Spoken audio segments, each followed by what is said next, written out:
Well, tonight I'm out here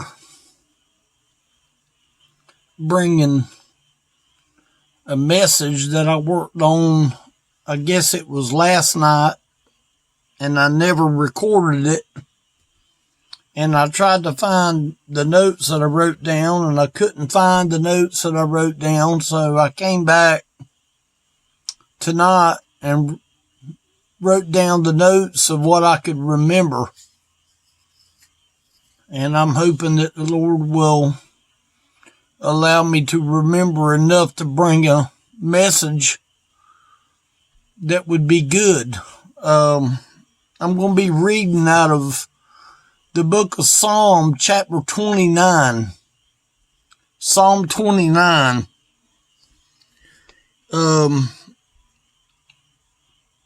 This chapter here speaks of the voice of the Lord. And you know, the voice of the Lord is still talking today. Matter of fact, I believe it's talking more today than it did back 2,000 years ago. I believe that the time that we're living in today is more detrimental to the Lord's work today than it ever was even back in Bible days, because the soon coming King is coming, and we just don't know when it is. And he wants me to be ready when that King does come. I think that honors the Lord to read in his word and get something out of his word. In verse number 3, it says, "The voice of the Lord is upon the waters." Now, the first thing that I thought about is how that water itself, you can't hardly contain water. Water goes everywhere. You drop a glass of water and you drop it on the floor, the water's going to go everywhere. Within the range of the amount of water, depending on how much water you dropped. If you drop a gallon of water, it's going to go a lot further than a little thimble full of water. And I was thinking when I read this that water is a lot like man. Believe it or not, liquid water is a lot like man. Water that drops goes everywhere.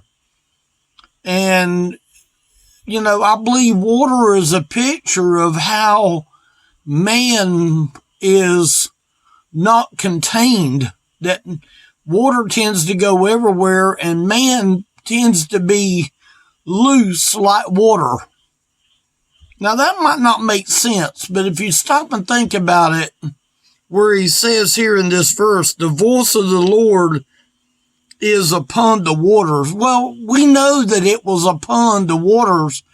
The voice of the Lord was upon the waters when Noah was in the boat. I understand the water detail, but I'm using the analogy of water, of how that, you have a glass of water and you can contain the water in that glass, but as soon as you let that water out of that glass, then that water goes wherever gravity sends it. And I believe that God looks at man a lot like loose water.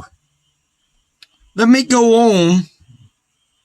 In verse 4, it says, "The voice of the Lord is powerful." I started thinking about how that we dam up rivers and we dam up creeks and places where water runs, and how that the dam controls the pressure of the water, and how that when a dam fails, look at what devastation happens. But water in itself is powerful. I don't know of anything more deadly than, I remember a few years ago back, I think it was 2006 maybe. I might be off a little bit, but there was a tsunami that come in. It was right after Christmas, I believe it was. Don't hold me to them dates, but it seemed like it was like right after Christmas that a tsunami hit Japan, and it devastated. The power of the water that came in on the land that just went everywhere, and it killed thousands and thousands of people. Some people was never found. The water that came in washed people out into the ocean. I think it lost like 100,000 people or more. I don't remember. I just know that it was devastating. Powerful. You notice what the Bible said? It said there that the voice of the Lord is powerful. Powerful. You know, I'm comparing a little dam to the voice of the Lord. You know, that's not even a fair statement to compare the power of God to a little drop of water. And to the Lord, that's exactly what water is to the power of the Lord. It doesn't stop there. In verse number 5, it mentions the voice of the Lord speaketh or breaketh the cedars. You know what I thought about when I read that? If the power and the voice of the Lord breaketh cedars, to me, it reminded me of how God is able to break man. A cedar is considered to be a hardwood, and it's wood that you can't easily cut with a chainsaw. It's not easy wood to cut. It's rough wood to cut. And I'm sitting here thinking that, you know, if the voice of the Lord breaketh cedars, how much easier it is for the Lord to break man from his wrongdoing. If he's able to break a cedar, do you think that he's able to break a man that is not willing to listen to him? What I wrote down on my paper right here is the voice of the Lord destructs. When I saw that in there about the cedars being destroyed or being broken, I thought of the destruction. But you know what? God does not destruct without making something from it. God doesn't tear up something to leave it tore up. He always destructs with something else in mind. He has something else that he wants to make. So therefore, he has to destroy to be able to rebuild. There was a place, I think it was in Jeremiah 18, I believe it was, where the Lord was over the spinning wheel, over the wheel of clay, and how that he would remold the clay if he needed to. And he would break down the clay into a mush and start over again. And I think that's a picture of what the Lord is doing here in this verse, in verse 5.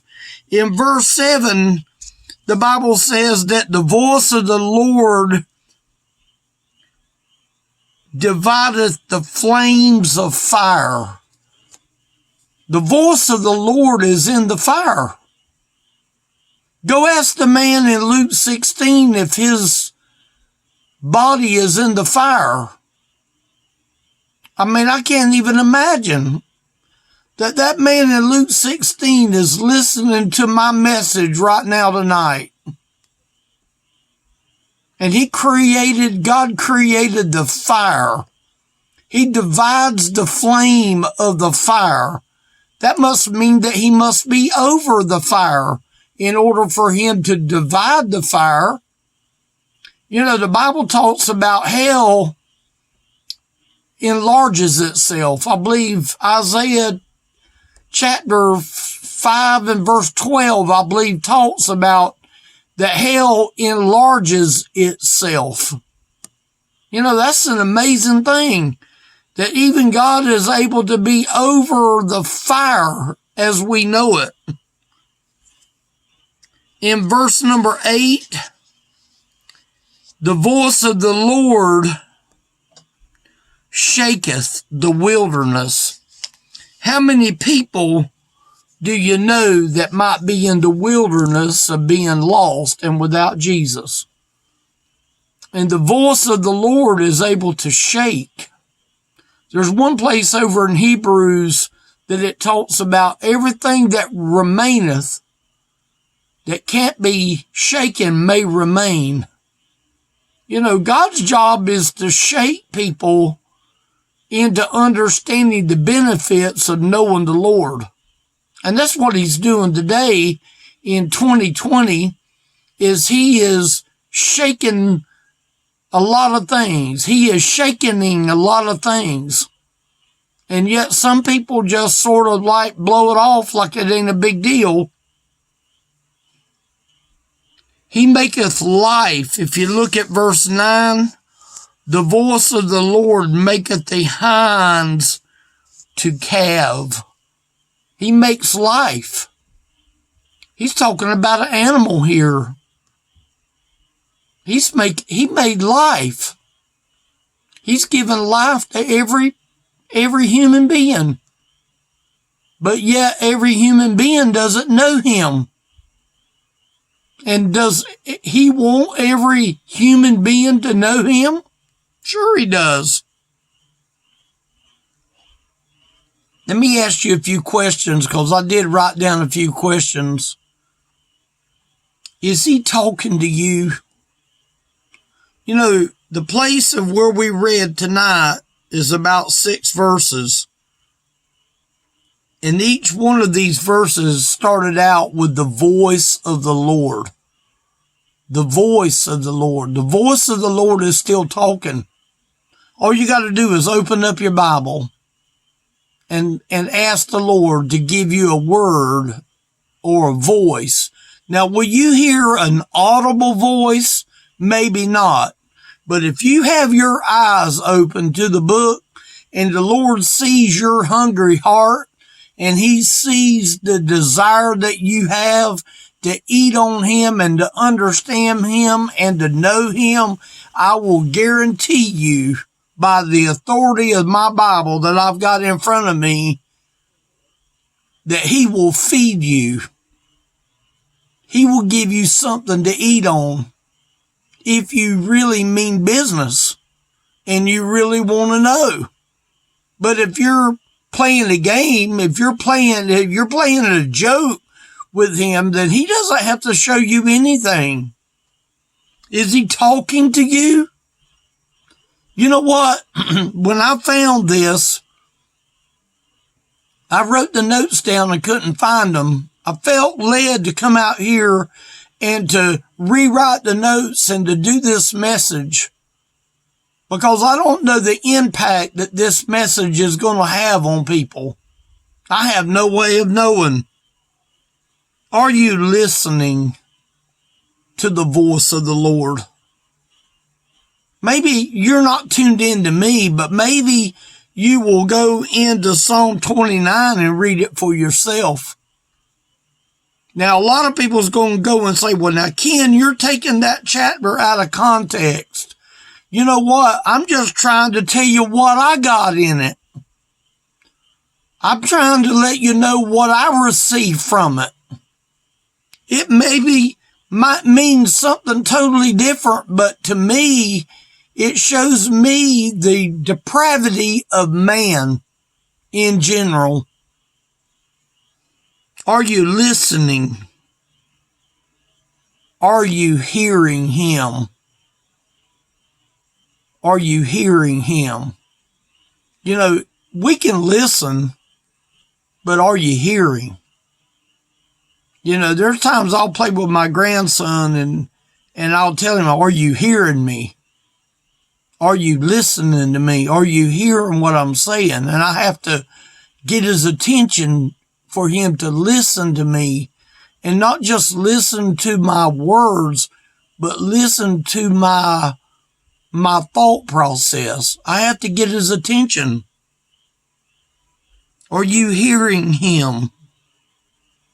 Let me cut to the chase tonight. I don't have a lot of time. Do you have peace inside your soul? Do you have peace inside? You know what? If you really want to listen to him, you'll have what it takes to have peace inside you. But see, I can't look in the camera and see if you got this peace inside you. See, the camera is put limitations on me.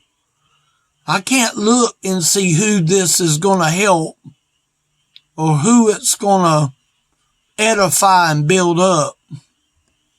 I just pray that this message doesn't try to tear you down. But you know what? If it tears you down to rebuild you again, so be it. If this message here tears you down in order for God to get all the stuff in your clay out, go read Jeremiah 18, 1 through 6, I believe it is. Go and let him get the rough places out of your clay so he can remold you into the clay that you need to be. That's what he's talking about here. Do you have peace inside you? Let me narrow it down for you. Do you have real peace? Do you have peace enough to say, Lord, are you talking to me? Are you speaking to me? Am I listening to you? Am I hearing you? That's the question you need to ask yourself today. He wants to speak to you. He wanted me to come out here and make this little video to maybe wake up a few people that he wants to speak to. He wants to talk to you today. He loves you enough to want to talk to you. He loves you enough to tell you that, you know, the voice of the Lord is still speaking today. Now, a lot of people will go and say, well, now, Brother Ken, that was in Psalm 29, and, you know, the Lord was talking to a certain group back then. Yeah, he was. And he's talking to people today. He's talking to man today. Now, is man going to listen? Is man going to hear what the Lord is trying to say? What is he trying to say to you? I had to see what he was trying to say to me doing this message right here. I hope that you got something from it. elderlyministry.com is the website. There's a phone number there. If this has been a blessing, share it. Get people to subscribe to the channel. I only have 32 subscribers. If you happen to come on and you're listening to this, invite more people. I don't come around out here at 12:16 p.m. just to hear myself talk. I come out here hoping with the idea that the Lord will be pleased in what I say. I want him to say, well done, thou good and faithful servant. There's a phone number there on that website. If you feel like calling me or talking to me, you're welcome to. I appreciate the ones that watches and the ones that looks at the video. I hope that it really does bring a blessing to you. Thank y'all for listening.